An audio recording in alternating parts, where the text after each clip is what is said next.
안녕하십니까. 우리 교회 역사에서 또 서양 역사에서 그 신비가들이라고 할 수 있는 세 사람 정도를 좀 이 시간에 생각을 해보면서 그들의 죽음에 대한 이해, 영혼 불멸에 대한 이해, 또 천국 지옥 심판에 대한 이해, 이런 걸 좀 이제 주마간산식이라도 잠깐 스쳐보겠습니다. 우선요, 마이스터 에카르트는 많이 들어보셨을 것입니다만 14세기에 소위 지성적 신비주의가로 유명해서 상당히 신비 세계의 아마 탑 클래스에 속할 정도의 인물입니다. 근데 그분이 이제 조금 이 불교의 명상이나 참선하고도 이제 관련되어질 수 있다고 또 연구하는 사람들도 있고 그러는데, 여하간에 이 마이스터 에카르트의 죽음에 대한 이해는요, 자아의 소멸입니다. 자아의 소멸, 그리고 신 안에서, 즉 하나님 안에서 자기 의지를 버리고 하나님의 뜻에 귀속되는 것이 죽음이고, 죽음은 신, 즉 하나님 안에서 탄생하는 것이다. 이렇게 생각을 했습니다. 그 다음에 그 영혼의 불멸 문제는 어떻게 에카르트가 생각을 했냐면요, 이 영혼의 핵심에는 영혼의 불꽃이라는 게 있다는 것이 이 사람의 특별한 주장으로서 많이 좀 알려지고 있습니다. 이 영혼의 불꽃, 영혼의 핵심에는요, 이제 하나님의 신성, 하나님의 신성과 비슷하거나 아니면 같이 연결됐거나 그렇다고 이제 보는 겁니다. 그래서 잘못하면 인간의 영혼을 신적 존재로 여긴다든지 그럴 수 있는 오해의 소지가 좀 있을 정도로 이 사람의 영혼의 핵심, 즉 불꽃, 그분은 불꽃이라고 하는데 핵심에는 이제 신성의 근원과 연결되어 있다, 맞닿아 있다, 이렇게 봅니다. 그리고 그 영혼은 소멸되지 않고 영원한 차원에 속한다 그랬습니다. 이제 그분의 천국과 지옥에 대한 심판, 천국 지옥 심판에 대한 견해는요, 천국과 지옥을 외적 장소로 보지 않고 이제 영혼이 하나님 안에서 하나가 되면은 그게 천국이고, 자기 중심으로 살다가 자기 집착에 의하여 하나님과 관계가 없어지면은 그것이 지옥이다. 그러니까 어떤 장소적 개념이라기보다는요, 그냥 이제 일종의 상태, 이런 관계, 이런 쪽으로 이제 해석을 하는 겁니다. 그러니까 천국 지옥 심판, 이것은요, 영혼의 상태에 대한 비유로 이렇게 표현됐다, 이렇게 보는 것이 마이스터 에카르트의 그런 생각이라고 이제 알려지고 있습니다. 물론 이런 인물들에 대해서 깊게 천착해 들어가려고 하면요, 한 인물만 가지고도 많은 시간이 필요하고 또 연구가 또 쉽지도 않습니다. 대단한 작업이 필요하기도 하죠. 이 시간은 주마간산식으로 대표적인 신비가들이 죽음, 영혼 불멸, 천국 지옥 심판에 대해서 어떻게 생각했는가, 요 점만 아마추어식으로 잠깐 스쳐보는 것입니다. 그 다음에 야곱 베메가 있습니다. 야곱 베메. 이 사람은 17세기의 사람인데 약간의 영지주의적 성격을 띠었다라고 알려지고, 이분은요, 운그룬트라는 말로 하도 유명해서, 운그룬트는 우리 성경에서 용납하기가, 수용하기가 좀 어려운 개념인데, 그게 가장 심연이고 깊은 이제 최초의 단계인데, 거기서 삼위일체 신적 역사가 발현이 된다고 하는 좀 이해하기 어려운 그런 주장을 하는데, 그것은 이제 일일이 심도 있게 추구해 나가기에는 좀 그렇고요.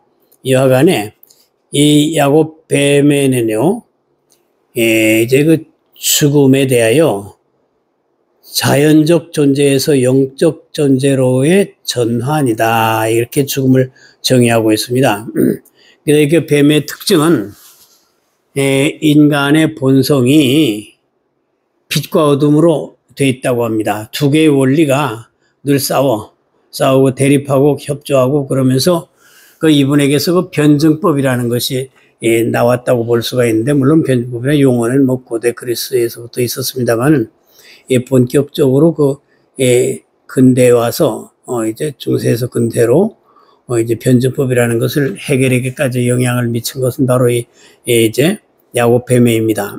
이분은 우리 내면 세계에도 빛과 어둠, 변증법이라는 게 뭡니까? 하나의 현상이 있으면 거기 대립이 있어가지고 긴장 관계를 이루면서 다음 단계로 나간다고 하는 게 아닙니까? 그게 이제 그 변증법인데, 인간의 내면 세계에도 이 변증법이야. 두 개의 원리가 이제 있습니다. 이제 빛의 원리, 어둠의 원리. 이게 있어가지고 이것은요, 이 뱀에는 아까 원그룬트라고 잠깐 쓰셨습니다만은 하나님 신에게도 이 같이 어둠의 원리와 빛의 원리가 같이 있다고 봅니다. 그래서 이 좀 특별한 분이에요, 이분이. 그래서 이 변증법이라는 게 여기에서 나왔습니다. 하나님, 즉 신에게도 어둠의 원리와 빛의 원리가 같이 있어서 어둠의 원리는 분노와 심판과 여러 가지 재앙으로 나타나고, 이제 빛의 원리는 사랑과 은혜와 생명으로 나타난다는 거예요. 그래서 역사가 이렇게 펼쳐진다는 겁니다. 그러니까 이분의 그 주장이 이해하기가 어려우면서도 이런 면들을 이제 말해준다는 점에서 많은 호기심이 있고 헤겔 같은 사람에게 많은 영향을 미쳤습니다. 그래서 이 뱀에게서의 죽음이라는 것은 이 두 원리가 최종적으로 드러나는 거예요. 인간 속의 어둠과 빛의 원리가.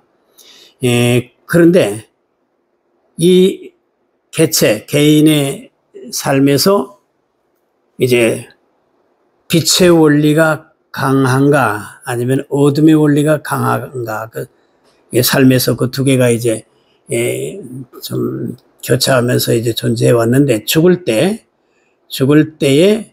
이제 그 빛의 원리가 이제 더 우위에 있으면 그것이 이제 천국이라는 거예요. 천국이고 하나님 안으로 들어간다는 겁니다. 그래서 이제 만일 어둠의 원리가 지배적이었으면 그는 이제 지옥의 상태로 간다는 겁니다. 지금 야곱 뱀에게서도요, 천당 지옥을 확실하게 그렇게 장소적으로 말하지는 않습니다. 어디까지나 아까 에카르트도 그렇고요. 이제 야곱 뱀에도 이제 좀 이렇게 상태적인 것으로 설명하는 측면이 더 있습니다. 그래서 이 영혼 불멸에 있어서 야곱 뱀에는 영혼 불멸을 강하게 믿었습니다. 사후에도 불멸한다. 그래서 이제 죽음과 동시에 하나님을 받아들였느냐 여부가 빛, 즉 하나님과 연합했느냐, 어둠 아니면 어둠 쪽으로 살았느냐. 그래서 이제 아까 말씀드렸듯이 빛 쪽으로 우월했으면 하나님과 연합해서 그게 천국인 것이고, 이제 어둠 쪽으로 많이 살았으면은 자기 지옥으로 이제, 그러니까 한마디로 장소적인 어떤 천당 지옥보다도 자기 상태, 자기가 속에서 다 만들어 온 것을 그대로 내세까지 가져간다는 겁니다. 빛의 원리, 이제 생명의 원리, 또 이제 어둠의 원리. 그렇습니다. 그래서 이제 하나님을 받아들였느냐, 이것도요, 이 세 신비가들에게서 아쉬운 점은 예수 그리스도의 구속을 확실하게 중심에 넣지 않았다는 겁니다. 하나님을 받아들였다는 것도 예수 그리스도의 구속의 은혜를 통하여 하나님을 받아들였다라는 개념이 희미하거나 없거나 그래요. 야곱 뱀에서까지. 야곱 뱀에는 마이스터 에카르트보다는 조금 더 이제 성경에 가깝으면서도 그 신비한 측면이 또 이제 상당히 복잡하게 있다고 보여질 수 있는데, 야곱뱀에게 있어서도 하나님을 받아들였느냐 하는 그 개념 안에 하나님을 어떻게 받아들입니까? 우리가 예수 그리스도의 구속의 은혜를 입고 우리가 하나님을 받아들이는 거 아니겠습니까? 우리 인간은 죄인이기 때문에 하나님 앞에 직접 갈 수가 없는 거예요. 만날 수가 없는 겁니다. 하나님을 우리가 이제 접할 수가 없어요. 단 하나님 보내신 독생자 예수 그리스도 성자 하나님의 십자가에 대속하신 은혜를 힘입어서 그 은혜 안에서 우리가 하나님을 받아들이고 성령이 우리 안에 계시고 우리가 삼일체 하나님의 성전되고 그런 겁니다. 그런데 이 뱀에게조차도 하나님을 받아들인다 그런 표현을 하면서도요, 예수 그리스도의 구속의 은혜, 이게 확실하게 있지 않고 좀 희미하거나 안 보이거나 그래요. 아까 마이스터 에카르트도 그렇습니다. 에카르트도요, 예수 그리스도의 구속의 은혜, 이게 안 보이거나 희미해. 그래가지고 자기 수련을 통해서, 자기 정화 과정을 통해서 하나님께 나가가는 자력 종교적, 소위 그 불교나 이방 세상 사람들의 이제 도닦음의 과정을 통해서 내면을 정화시켜가는 것과 유사한, 일맥상통하는 그런 측면을 가지고 있습니다. 그러니까 이제 에카르트에 대해서는 이제 그 세상 뭐 다른 종교들에서도 이거 불교하고 비슷하지 않냐라는 등 가까이 뭐 책도 써내고 그런 경우들이 많이 있습니다. 그 이 두 분에게 다 예수 그리스도의 구속의 은혜, 구속의 은혜를 통하여 하나님께 나아가는 요게 희미하거나 거의 안 보인다는 거예요. 안 보인다는 거예요. 그런 점이 아쉽습니다. 아무리 심오한 신비 세계를 더듬었다고 해도요, 우리는 죄인입니다. 인간 스스로 내면을 개발해 가지고 하나님을 만날 수가 없습니다. 에카르트에게는 그게 강하거든요. 자기를 이제 점점 내면을 정화시켜 가지고 영혼의 불꽃에서 바로 신성이 발현되는 것과 같은 그런 이미지가 강합니다. 이 두 분에게 다 그런 아쉬움이 있고요. 그래서 이제 야곱뱀에게서 천당 지옥과 심판은 어떤 개념이냐 하게 되면요, 뱀에도 심판은 하나님의 형벌이 아니고 자기 내면에서 천당을 만들어 왔거나 지옥을 만들어 왔거나 그게 결정한다는 거야. 인간이 자기 안에 선택한 성향이 영원히 드러나는 사건이 이제 죽음이고, 이것이 자기 안에 천당 만들어 왔으면 천당이고 지옥 만들어 왔으면 지옥이고, 그 어둠을 택한 자는 어둠 속에 들어가게 되고, 불멸과 이제 하나님 쪽을 택해서 빛으로 이제 살아왔으면 그쪽으로 가게 되고, 그러니까 이분도 성경이 증거하고 있는 장소로서의 천국 지옥에 대한 확실한 개념이 이제 없고요. 어디까지나 상태 이런 것으로 이제 설명하는 측면이 더 강합니다. 이제 그래서 그 뱀의 경우와 에카르트 경우가 두 분 다 우리가 아까 계속 반복해서 말씀드립니다만은 이 그리스도의 구속의 은혜가 안 보이거나 약하거나 좀 그렇다. 그래, 에카르트에게는 특별히 자력적인 영혼의 정화, 이 개념이 강하고, 야곱뱀에는 좀 더 하나님 쪽으로 이제 오긴 왔고, 이제 더 조금 더 에카르트보다는 이제 조금 더 이렇게 하나님 신앙 쪽으로 더 가까운 편인데, 그도 이제 천당 지옥 같은 것을 성경대로 믿거나 예수 그리스도의 구속의 은혜에 의하여 구원받는 이 점은 안 보이거나 매우 희미하다. 매우 희미하다. 그 다음에 이제 우리가 게오르크 프리드리히 헤겔을 좀 보겠습니다. 헤겔. 이 헤겔은 이제 19세기 사람이고 너무 유명하죠. 이제 아마 서양 철학에 오관 왕을 꼽으라고 하면은 플라톤, 아리스토텔레스, 칸트, 헤겔, 이 정도 사관왕이고 그 후에 또 데카르트 정도 이렇게 볼 수 있을 것입니다. 뭐 그렇게 보는 분들도 있습니다. 네, 그만큼 이 헤겔도 영향력이 아주 큰데요. 이 헤겔은 죽음에 대하여 정신의 변증법적 운동의 한 계기이다 이렇게 설명을 하는데, 헤겔에게서 정신이라고 그러면 절대 정신을 말합니다. 인간 정신이 절대 정신에서 나온 거예요. 그 절대 정신을, 이게 뭐 우리가 철학적 용어입니다. 이건 그러니까 철학적 용어인데, 헤겔도 이제 신학 공부도 하고 해서 나름대로는 삼위일체 하나님을 설명해 보느라고 하나님의 역사 전개, 이제 역사를 이끌어 가시는 그 과정과 목표를 설명해 보느라고 아마 이 절대 정신이라는 것을 이제 만든 것 같습니다. 이제 로마서 11장 36절에 만물이 주에게서 나오고 주로 말미암고 주에게로 돌아간다라는 그 말씀에 근거해서 이 세계가 다 하나님의 절대 주권 하에서 이제 전개돼 나가고 있다는 것을 절대 정신이라는 말로 이제 한 것으로 이제 보이는데요. 근데 그 절대 정신이 우리 성경의 삼일체 하나님의 역사에 이제 그거는 좀 다르기 때문에 우리가 그걸 신학적으로 하나님이다라고 말할 수밖에 없지만 또 여전히 다른 측면을 가지고 있어서 좀 그렇습니다.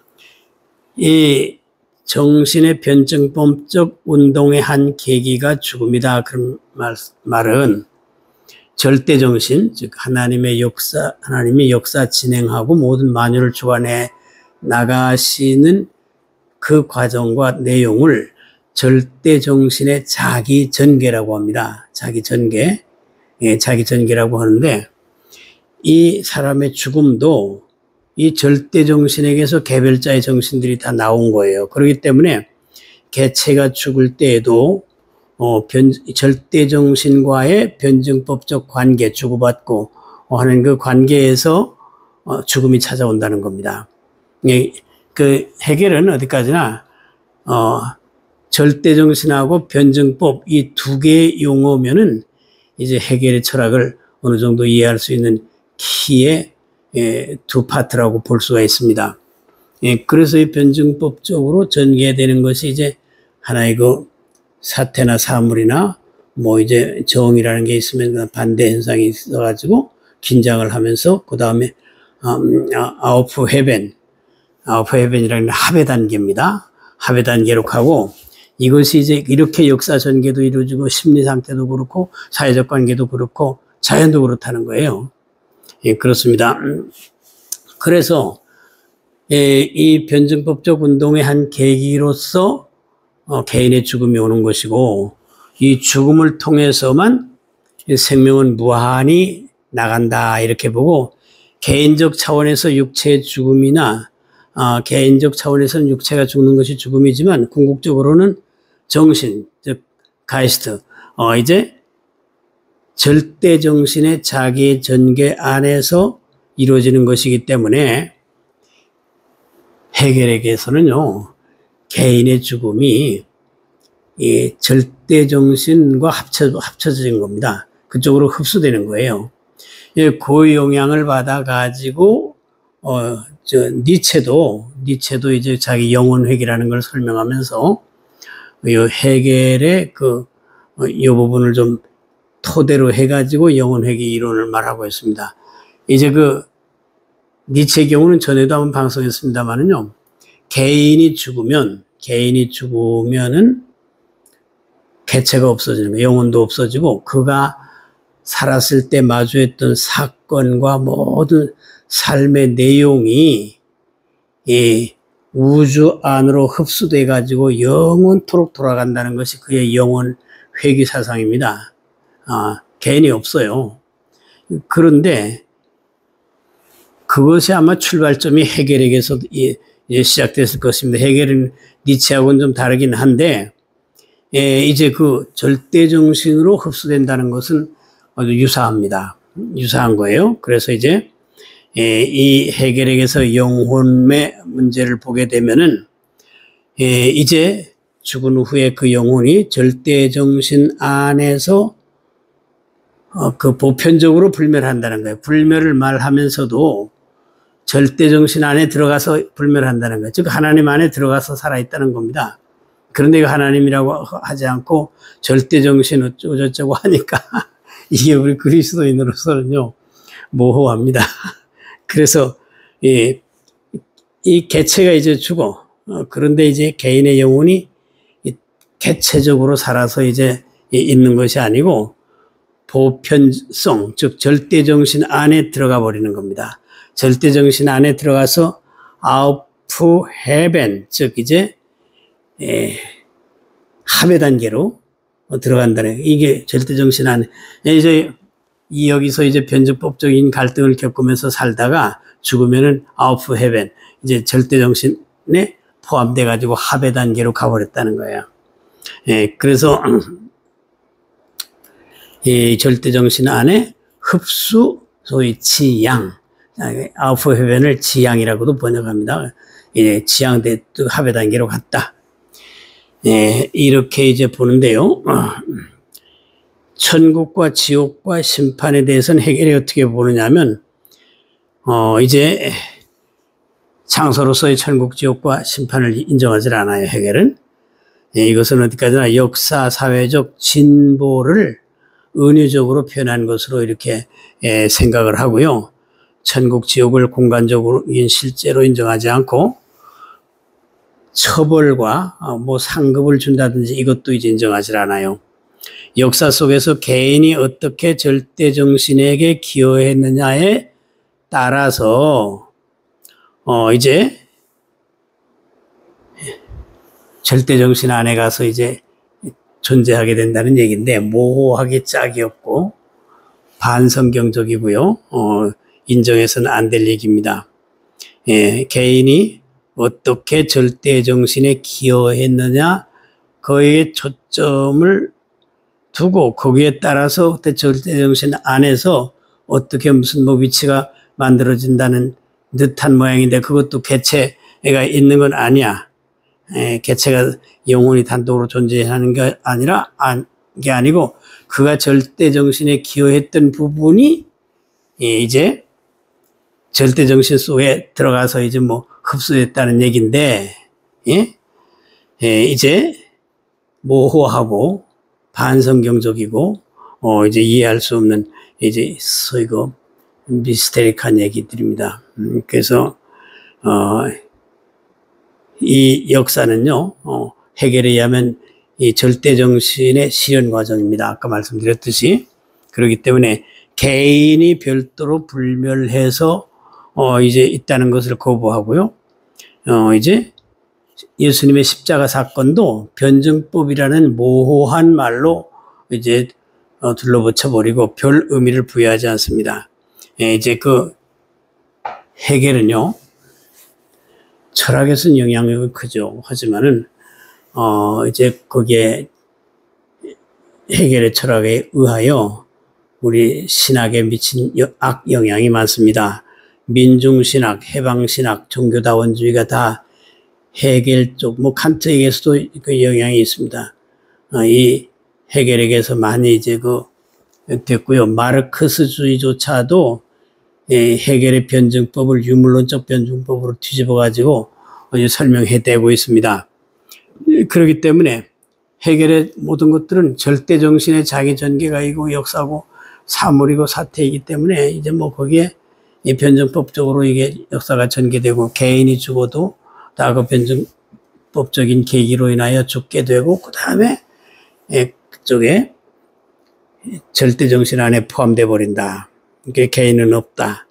그러니까 이제 아까 니체가 개체가 살았을 때 마주했던 사건과 기억들 이것들이 우주 속에 흡수돼 가지고 영원토록 회귀한다는 그 말이 해겔의 이 개체가 죽으면 절대정신 안에 흡수된다라는 여기에서 출발했다고 봐야겠습니다. 이 니체의 얘기도 허황하기 짝이 없는 영혼회귀라는 그 쓸데없는 잡담이고요. 해겔도 이 점에서 확실하게 이제 그 성경 나름대로 성경의 삼일체 하나님을 이 철학적 개념으로 그 역사를 진행해 나가시는 과정으로 설명해 보려고 한 것 같습니다만은 아니에요. 이 세 분 모두가 영향은 많이 있었는데 성경적으로 우리가 용납하기가 어렵습니다. 용납할 부분들이 있겠죠. 참고할 부분이 있죠. 참고할 부분들은 있지만 아까 말씀드렸듯이요. 반복했듯이 예수 그리스도의 구속의 은혜가 없어요. 예수 그리스도를 통하여 하나님을 만나는 그게 없습니다. 헤겔에게도 없고 마이스터 에카르트에게도 없고 야곱 뱀에게도 없는데 뭐 인용을 하거나 희미하게 흔적들이 있지만은 우리 성경 신앙인 예수 그리스도의 십자가의 보혈의 그 대속을 힘입고 우리가 하나님 앞에 나아가는 구속의 복음이 없다는 겁니다. 그렇기 때문에 이들이 어떤 신적 체험을 했거나 이론을 전개했거나 하더라도 모두 자기 소위 그 스페큘레이션, 자기 사변을 고양시킨 것이지 하나님의 계시이거나 정확한 답은 아닙니다. 제가 이 철학을 왜 종종 이제 그 논하냐 하면요. 이 서양 철학에는 기독교의 신학과 전혀 무관한 것이 없을 정도입니다. 다 겹쳐 있거나 대립하거나 싸우거나 아니면 이제 뭐 조금 뭐 이렇게 공유지대가 있거나 뭐 희미하게 비슷하거나 예를 들면 뭐 지난 시간에 전번에 중계했습니다만 이데아와 천국도 좀 어떻게 보면 좀 비슷한 데가 약간 있단 말이에요.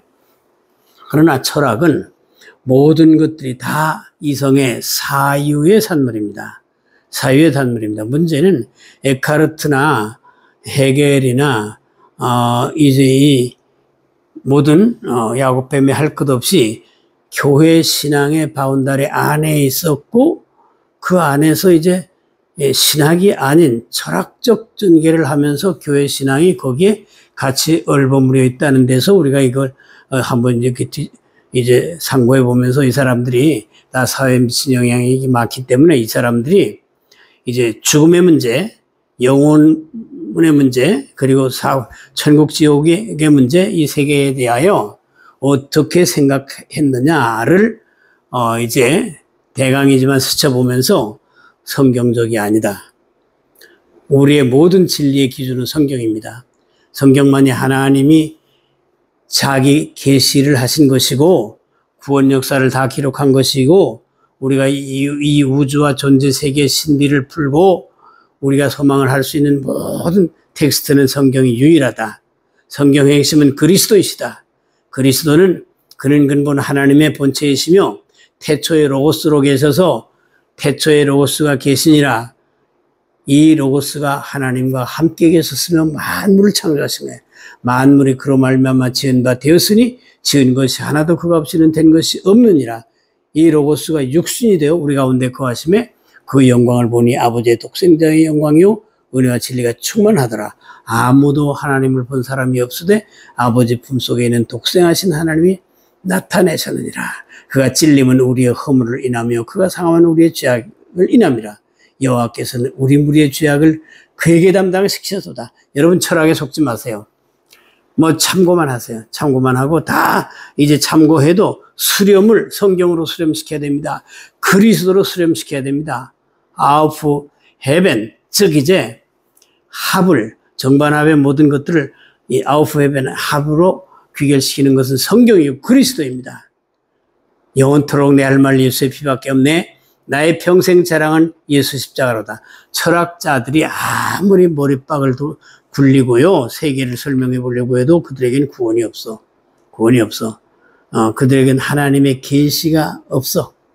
그들은 인간이 피조물이고 유한한 죄의 지배를 받고 있는 인간의 머리박을 가지고 그 이성 안에 지성적 이제 그 요소를 굴려가지고 스페큘레이션, 사유를 많이 해본 거야.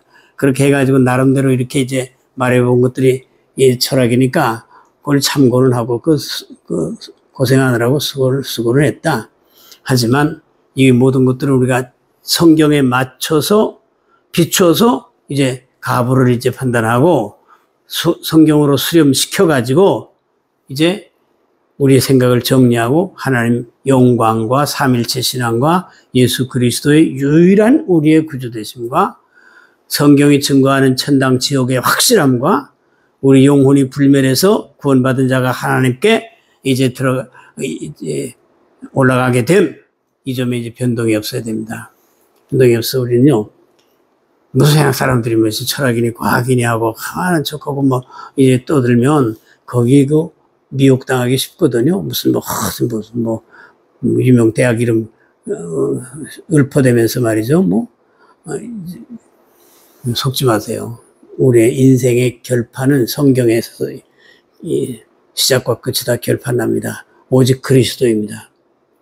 이 땅에서 이 존재 세계가 발생된 이후로 하나님이 친히 인간이 되셔가지고 이 땅에 오셔서 구원 역사를 이루시고 우리에게 하나님이심을 나타내 보이신 유일한 사건은 예수 그리스도 이외에 없습니다.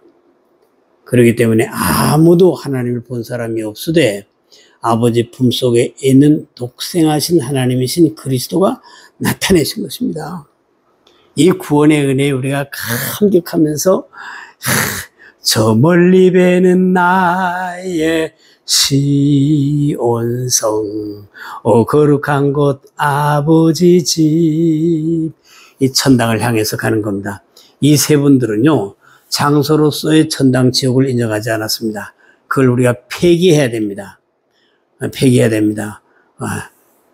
하나님은 바울 사도를 셋째 하늘 하나님 보좌 천국으로 이끌어서 다 보여주셨습니다. 요한 사도에게 보여주셨습니다. 이사야에게 보여주셨습니다. 에스겔에게 보여주셨습니다. 그렇기 때문에 우리는요, 우리가 인생 살면서 우리가 어디서 왔나, 무엇하다가 죽으면 어떻게 되나, 이 존재 세계는 결국 어떻게 되나, 이것을 답을 얻어야 인간 아닙니까? 그래서 이거 생각하는 능력을 가진 인간이 이 근본 질문 안 하면 이성적 존재일 수가 없죠. 그 질문은요, 성경밖에 없고 그리스도밖에 없습니다. 성경은 이 존재 세계의 출현, 그리고 전개 과정, 그리고 종말, 끝판, 하나님의 직접 통치 세계까지를 일목요연하게 밝히 보여주고 있습니다. 밝히 이 세상에 그런 이제 이것은 아무 데도 없습니다. 여러분 주역을 100번 뒤져보세요. 100번 뒤져보세요. 거기 하나님이 계시거나 죄 문제를 해결해 주시거나 마귀를 이기거나 구원받고 영생할 수 있는 길이 있습니까? 우리 연세대학교 마광수 교수께서도 세상에 주역을 얼마나 읽었는지 종이장이 찢겨지도록 읽었다 그러지 않습니까? 그러시면 어떻게 됐습니까? 그분은 결국 자살하고 말지 않았습니까? 주역의 구원의 복음이 있었으면 왜 그렇게 주역을 탐독했던 분이 자살로 생을 마감하겠습니까? 도올 교수도 그렇습니다. 도올 교수도 제가 늘 얘기합니다만은 주역으로 박사학위를 얻은 분 아닙니까? 주역을 얼마나 많이 읽었는지 그 줄줄이 고백이 자주 나옵니다. 그 주역에 하나님이 계시고 죄사함이 문제 해결되고 구원의 복음이 있고 천국 영생이 있고 부활의 소망이 있고 했으면은 도올 교수께서 그렇게 교회를 비판하고 성경을 비판하고 말이죠. 그리고 하나님이 대적하는 말을 저렇게 하고 다니겠습니까? 아니죠. 주요가 아니 별 세상의 것을 다 뒤져도요, 거기는 하나님의 계시가 없습니다. 예. 하나님의 구원의 복음이 없습니다. 우리의 죄를 대속하신 은혜가 없습니다. 우리의 아픔을 대신해서 십자가에서 고난받으시고 우리의 죄를 참으로 이제 대속해 주신 그 은혜가 없습니다. 없기 때문에 나의 평생 자랑은 예수 십자가로다. 이 우리의 삶입니다. 우리가 이렇게 괴로운 인생 살다가 생을 마감하는 날 우리가 뭐 헤겔의 말처럼 무슨 절대 정신의 뭐 합체가 된다든지 니체 말처럼 우주에 뭐 흡수돼 가지고 떠돌아다닌다든지 그 헛소리예요. 다 헛소리입니다. 이제 물론 헤겔은 절대 정신을 하나님으로 생각했으면 거기에 신앙적인 뭐 이거 모티브 동기가 좀 같이 섞여 있다고 볼 수 있지만 어디까지나 헤겔은 철학입니다. 철학이에요. 철학으로 그냥 이 신학 교육을 좀 받았기 때문에 이 세계를 성경적으로 설명해 보려고 했지만은요, 우리가 이런 것은 참고는 할지언정 거기에 집중해서 거기에 인생 답이 있다고 생각하면 실패합니다. 성경에 돌아가지 못합니다. 그렇기 때문에 에카르트, 베메, 그리고 헤겔 다 이제 역사적으로 소문난 분들이고 나름대로 기여도 했지만 다 구원 문제, 하나님의 계시가 아님, 이 구원의 복음이 없음, 이제 우리를 이제 영생하게 할 아무 재능도 없음, 이걸 우리가 다 그렇게 알고 우리는 주 예수보다 더 귀한 것은 없네. 이 세상 부귀와 바꿀 수 없네. 영죽을 나 대신 돌아가신 그 놀라운 사랑 잊지 못해. 성경 구절을 읽겠습니다. 고린도전서 2장 18절 십자가의 도가 멸망하는 자들에게는 미련한 것이요 구원을 받는 우리에게는 하나님의 능력이라. 십자가에 피 흘려 죽으신 그리스도의 구원의 은혜가 세상 사람들이 볼 땐 미련해요. 미련한 것으로 보여요. 그러니까 헤겔, 베메, 에카르트 모두가 십자가에 달리신 그리스도를 명백하게 증거하지 않지 않습니까? 그들은 나름대로 머리를 굴려보니까 조금 미련하게 보이는 것 보였겠죠? 그래가 언급을 안 하지. 자기 필요한 부분에서만 살짝 스쳐가는 정도 아니겠어요? 21절 하나님의 지혜에 있어서는 이 세상이 자기 지혜로 하나님을 알지 못하므로 그러며 아멘입니다. 하나님께서 전도에 미련한 것으로 믿는 자들을 구원하시기를 기뻐하셨도다. 그러니까 철학에 거창한 무슨 아는 척하고 말이죠. 그걸 하나님이 기뻐하시는 게 아니라 전도에 미련한 것. 예수 천당 불신지요. 주 예수를 믿으라. 그래야만 너 안에 집에 구원 얻으리라. 그리스도 밖에는 지옥이다. 그리스도 안에는 천당이다. 영생이다. 그것이 바로 사람들이 볼 때는 미련하게 여기는 전도라는 방식을 통하여 믿는 자들을 구원하시는 하나님의 역사이고 그 사실을 하나님이 기뻐하신다는 겁니다. 22절 유대인은 표적을 구하고 헬라인은 지혜를 찾으나 23절 우리는 십자가에 못 박힌 그리스도를 전하니 유대인에게는 거리끼는 것이요 이방인에게는 미련한 것이로되 24절 오직 부르심을 받은 자들에게는 유대인이나 헬라인이나 그리스도는 하나님의 능력이요 하나님의 지혜니라. 아멘. 25절 하나님의 어리석음이 사람보다 지혜롭고 하나님의 약하심이 사람보다 강하니라. 아멘. 얼마나 성경이 좋습니까? 얼마나 그리스도의 구원의 은혜가 좋습니까? 딴 길 생각하지 마세요. 여러분 그리고 교회 열심히 나가서 예배 잘 드리세요. 교회 떠나면요 신앙 다 완전히 파괴되고 마귀한테 끌려다니다가 666 소이나이마의 마귀표를 받는다는 그 세계 속으로 이제 끌려가게 됩니다. 안 됩니다. 나의 평생 자랑은 예수 십자가로다. 우리가 이 철학을 제가 무슨 뭘 제대로 파악하거나 잘 알거나 전문가가 그래서 그거 해서 그런 게 아니고 복음 전도자요 목회자로서 제가 알고 파악한 범위 안에서 이 유명한 사람들에게 속지 않게 하려고 유명한 사람들의 교회 신앙과 관련된 듯한 이제 마이스터 에카르트, 야곱 베메, 프리드리 헤겔 속에도 죽음의 문제, 영혼 불멸의 문제, 그리고 심판과 천당 지옥의 문제에서 이렇게 불분명하고 성경과 반대되고 또 이제 성경상 수용할 수 없는 그런 주장들을 가지고 있다는 것을 알고요. 성경은 하나님의 계시입니다. 창조자 하나님 자기를 나타내신 유일한 절대 진리예요. 그렇기 때문에 하나님의 영감된 말씀은 성경밖에 없습니다. 그래서 우리가 하나님의 말씀에 비춰서 이분들의 수고하고 또 참고할 부분은 참고하지만요. 지금 제가 증거했던 죽음의 문제, 영혼의 문제, 그리고 심판의 문제, 이것들에 대해서 성경하고 무관하거나 성경에 반대되거나 성경에 비슷한 척 하면서도 다르다라는 것을 우리가 밝히 알아서 참고하시라고 이 방송을 한 것입니다. 오늘도 이제 좀 딱딱해 보이는 부분인데 함께 해주심을 감사하고요. 부디 건강들 하시기 바라겠습니다. 감사합니다.